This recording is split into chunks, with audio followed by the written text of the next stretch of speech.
주전 520년경 죄로 말미암아 포로되어 왔던 이스라엘 백성들에게 하나님께서 주시는 말씀입니다.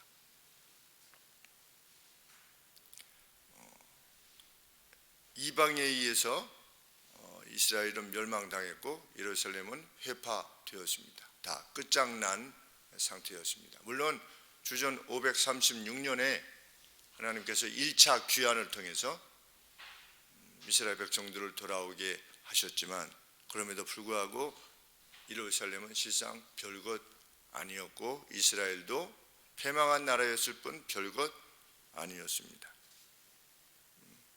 그런데 하나님께서는 회복을 전제로 이렇게 말씀하시는 것입니다. 이스라엘과 예루살렘을 회파하려는 모든 이방의 나라들을 내가 가만두지 아니하겠다. 그들을 다 멸망시키겠다. 나의 나라를 대적하는 모든 나라를 멸망시키겠다. 그 약속의 내용이 스가랴서 12장 전체의 내용입니다. 내가 가만두지 아니할 것이다. 그래서 3절 말씀에 보시면 3절 말씀 전에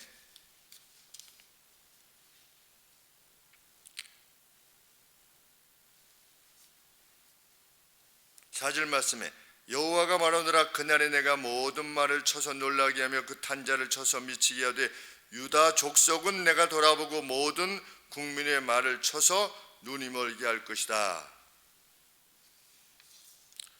유다 두목들이 심중에 이르기를 예루살렘 거민이 그들의 하나님 만군의 여호와를 말미암아 힘을 얻었다 할지라.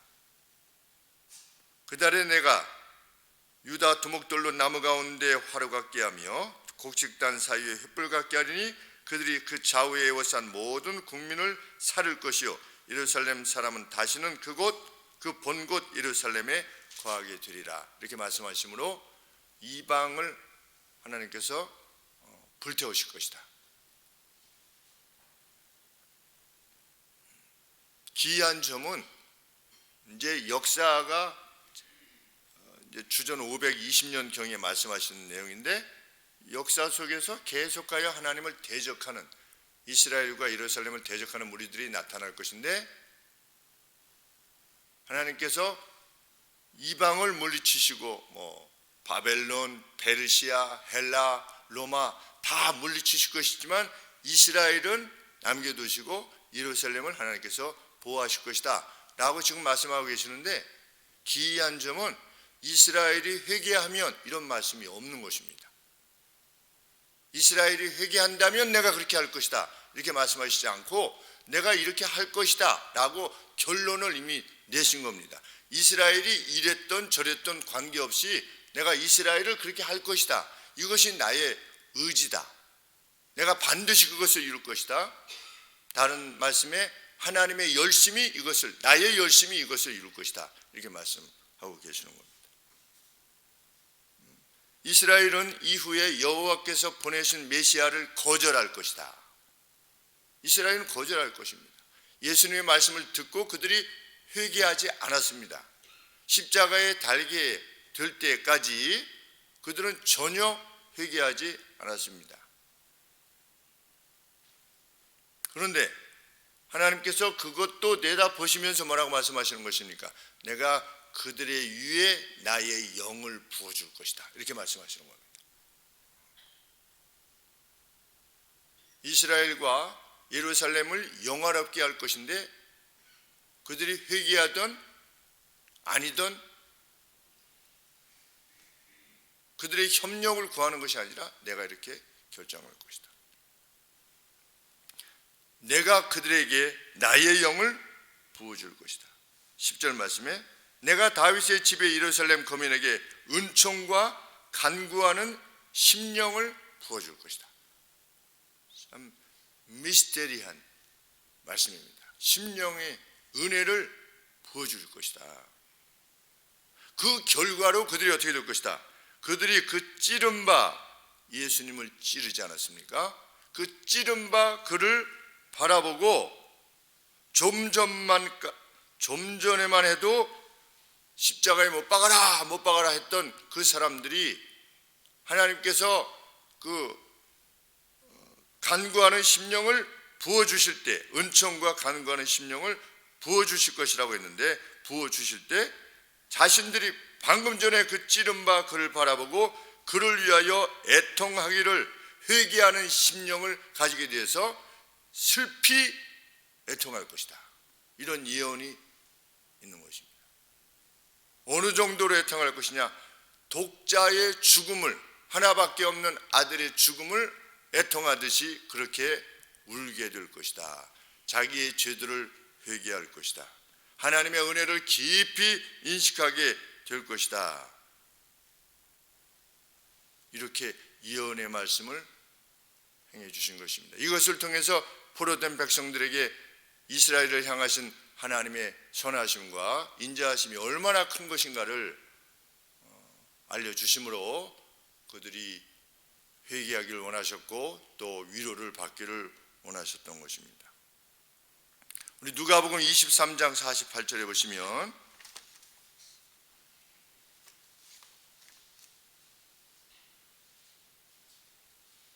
(46절부터) 보시겠습니다. 누가복음 23장 46절에 예수께서 큰 소리로 불러 가라사대 아버지여 내 영혼을 아버지 손에 부탁하나이다 하고 이 말씀을 하신 후 운명하시다. 백부장이 그 된 일을 보고 하나님께 영광을 돌려가라되 이 사람은 정령 의인이었도다 라고 하고, 이를 구경하러 모인 무리도 그 된 일을 보고 다 가슴을 두드리며 돌아갔다. 애통이 시작된 겁니다. 구약의 예언이 이루어진 것입니다. 놀라운 말씀이 아닐 수 없는 것입니다. 어떻게 방금 전에 십자가에 못 박으라고 했던 이들이 애통할 수 있는가? 성령이 허락하시면 그렇게 될 수 있다는 겁니다. 이것은 우리로 무엇을 알게 되는 것인가? 그 누가 회개하게 되는 것, 성령 하나님이 그 마음을 터치하실 때, 영향하실 때 우리가 비로소 겸비한 심령을 지니게 되고 회개에 이르게 된다고 하는 것을 알게 됩니다. 그러므로 회개는 우리의 소산이 아니라고 하는 것, 나의 나던 것은 전적으로 주의 은혜다 라고 하는 고백, 그 고백은 비단 사도 바울만의 것이 아니라 우리들의 것이라고 하는 것을 알게 됩니다. 그 기쁨의 고백인 것입니다. 기쁨과 감사와 찬양의 고백입니다. 나는 아무것도 한 것도 없는데 주님이 하셔서 이렇게 하는 것은 자기를 어떤 자괴감으로 하는 것이 아니라 내가 그러한 겸비함과 회개의 자리에 이르게 되었다는 것은 하나님이, 성령이 이미 내 안에 계시다라고 하는 증거라는 것입니다.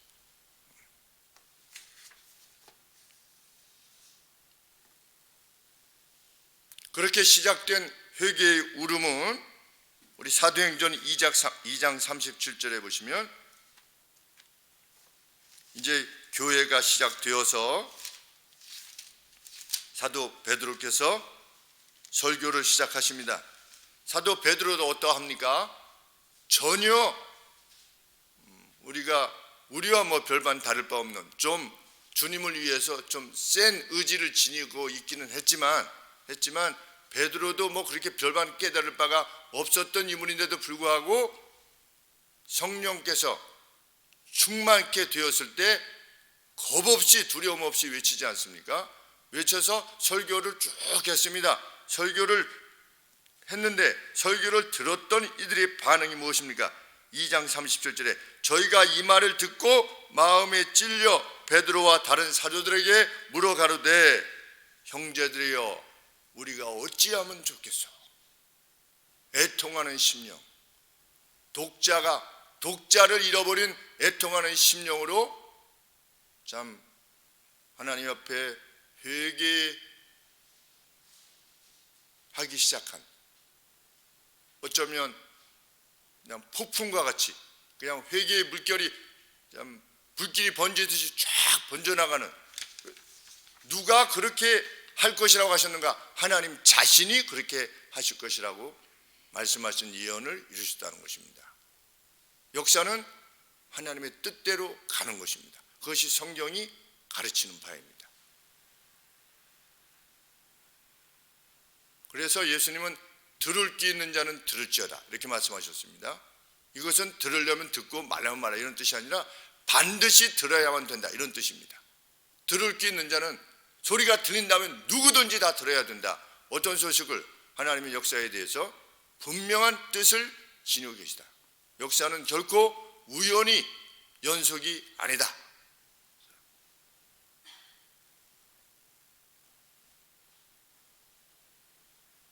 실은 예수님께서 십자가에 달려 돌아가실 때 흑암이 임하지 않았습니까? 그것은 무엇을 의미하는 것이겠습니까? 하나님의 진노, 하나님의 슬픔, 어떤 초자연적인 역사, 지진, 이것은 이 달리신 분이 누구시다라고 하는 것을 보여주는 것입니까? 정령 하나님의 아들이었다 라고 하는 사실을 보여주시는 것인데, 예수님은 그래서 뭐라고 기도하신 것입니까? 하나님 옆에 호소하신 것입니다. 주여, 저들이 무엇을 하고 있는지 모르는 것입니다. 이 거대한 역사 가운데, 거대한 구원의 역사 가운데 자신이 지금 행하고 있는 일들이 무엇을 의미하는지 알지 못합니다. 저들을 용서하여 주시옵소서. 만약에 용서하지 않으면 어떻게 되는 것입니까? 하나님께서 용서하지 않으시면, 우리 왕이, 구약에 보면 왕이 엘리야인가요? 엘리야를 소환하기 위해서 왕이 사람을 보내지 않았습니까? 보내서 우리 왕이 그런데 너는 빨리 내려오느라 어떻게 됐습니까? 하늘에서 불이 내려서 죽었습니다. 왜 왕이 또 다른 병사들을 보냈습니다. 그랬더니 그 병사도 와서 뭐라고 그랬습니까? 왕이 빨리 내려오랜다. 하늘에서 불이 내려서 죽었습니다. 세 번째 왔던 사람이 어떻게 했습니까? 겸비하게 내려와 주시옵소서. 그리고 이제 선지자가 가지 않았습니까? 지금 십자가에서 네가 그리스도면 내려와라 라고 했을 때, 그렇게 행했던 자에게 하나님께서 보응하시는 내용은 무엇일 수 있는 것입니까? 하늘에서 불이 내려서 죽을 수 있는 거죠. 예수님 뭐라고 말씀하시는 것입니까? 저들이 행하고 있는 지금 일이 무슨, 이 거대한 역사, 주전 520년 경에도 스가랴 선지자를 통해서 말씀하시는 그 내용에 대한 이해를 전혀 지니지 못한 채 이 일을 행하고 있는 것이니 저들을 사하여 주시옵소서. 왜? 하나님의 진노는 무서운 것이니까. 나중에 이들이 죄를 사해 주지 않으시면 나중에 지옥 가게 되는 이런 차원의 문제가 아니라, 우리 모세의 기록 생각나시지요? 모세가 하나님에게 불림을 받아서 이제 애굽에 가서 왕한테 이렇게 얘기하라 하는데, 모세가 막 출발하려고 했을 때 하나님이 모세를 죽이려고 하시지 않았습니까? 왜? 그 아들의 할례 문제 때문에. 아니, 지금 보내주고 나서 어떻게 하는 겁니까? 너 가라 한 다음에 바로 죽이시려고 했어요. 왜? 하나님의 거룩은 그만큼 무서운 것이라는 것입니다. 하나님의 거룩은. 그래서 예수님이 오시기 전에 먼저 누굴 보내셨습니까? 세례 요한을 보내셨죠. 왜? 예수님이 오셨는데 그 죄악이 너무 강하면 하나님께서 그들을 심판하실까, 마치 모세의 경우처럼.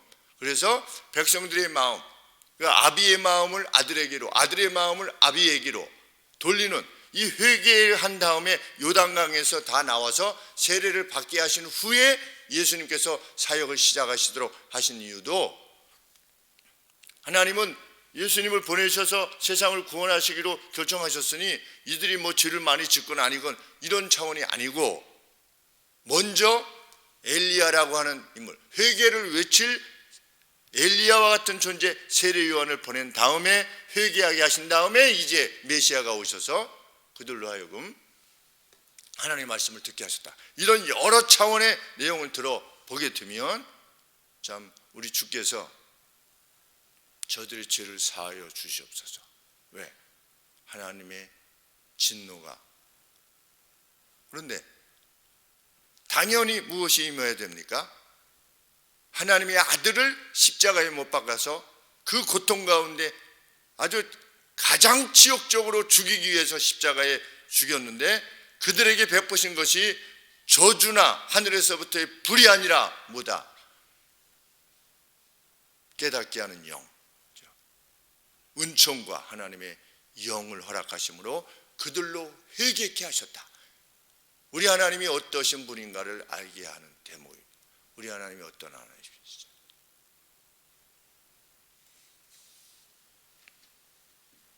어제 우리 윤희가 신앙을 지닌다고 하는 것은 정말 실로 이해하기 어려운 것 같습니다. 그래서 그래, 맞다 그랬습니다. 제가 우리 김전동 성도님처럼 초등학교 3학년 때 믿음을 갖기 위해서 아버지한테 매를 맞고, 초등학교 3학년 때 집에서 쫓겨나가지고 놀이터 미끄럼 틀에서 그냥 지내야만 되는 이러한 어떤 상황들에 직면하면서까지 예수님을 믿으려고 했던, 참 그런 일이 있는 한편, 또 어떤 가정은 믿음의 가정에서 태어났는데도 불구하고 전혀 예수님을 받아들이지 아니하는, 참 이런 어떤 미스터리에 대해서 논했을 때 제가 정말 그렇다 그랬습니다.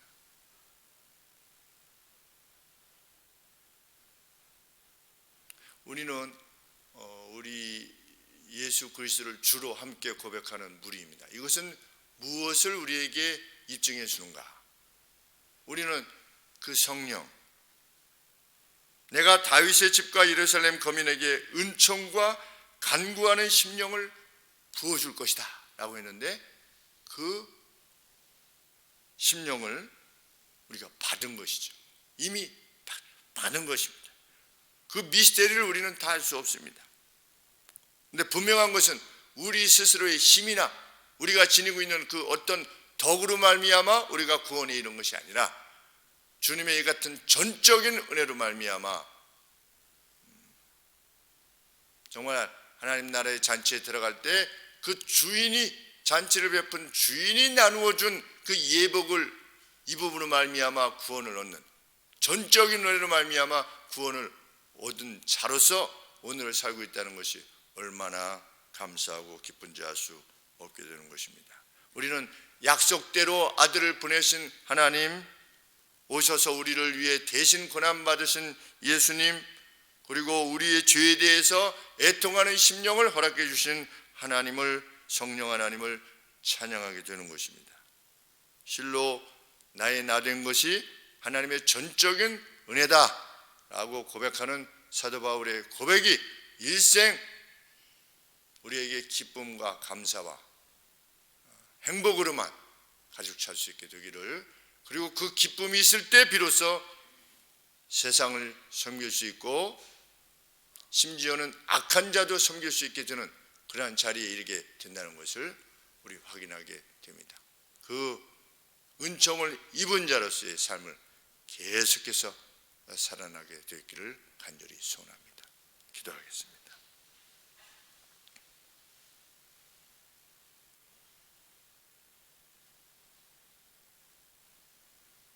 은총과 간구하는 심령을 부어 주실 것이라 말씀하신 그 예언의 말씀을 이루신 하나님, 감사합니다. 예루살렘과 유다와 사마리아와 땅끝까지 이르러 나의 증인이 될 것이다 라고 하신 그 말씀 그대로 저희들이 이방의 땅에 있었으나 예루살렘으로부터 참으로 먼 극동에 우리가 살고 있었으나 주님 성령의 바람을 이곳까지 미치게 해주셔서 우리의 조상들을 구원해 주시고 우리의 친구들을 구원해 주시고 그들로 이 복음을 받아들이게 해서 싸우니 하나님 감사합니다. 실로 구원받은 자의 그 뜨거운 마음과 참 겸비한 마음으로 우리 일생을 또 새롭게 하여 살아갈 수 있는 은혜를 허락하여 주옵소서. 하나님, 여전히 남아있는 죄의 잔재가 있다 할지라도 두려워하지 않게 하여 주시고 성령이 부어주시는 은총을 힘입어 이겨낼 수 있도록 아버지 도와주시옵길 원하고 이것을 위하여 하나님 앞에 간절히 간구케 하여 주시옵소서. 그 죄들이 우리들의 삶의 중심으로부터 더 이상 보이지 않을 때까지 아버지 선한 싸움을 행함으로 이미 구원을 주신 우리 주께서, 우리 하나님께서 참으로 기뻐하시는 인생을 우리 살 수 있도록 은혜를 베풀어 주시옵소서. 이제는 우리를 위하여 이제 십자가에 달리셔서 자신의 영혼을 내어주시기를 기뻐하신 우리 주 예수 그리스도의 은혜와 아들을 보내심으로 우리를 구원하시기를 그리도 기뻐하셨던 성부 하나님의 사랑하심과 오늘도 우리에게 은총과 회개하는 심령을 허락하시는 성령 하나님의 은혜가 함께 주 앞에 엎드려 주시는 청을 노래하며 찬양하기를 간절히 소원하시는, 그리고 그 찬양이 일생의 것이 되기를 소원하시는 사랑하는 성도님들 심령이에요. 그 모든 가정들 위해 지금부터 영세무궁토록 함께 하실지어다. 아멘.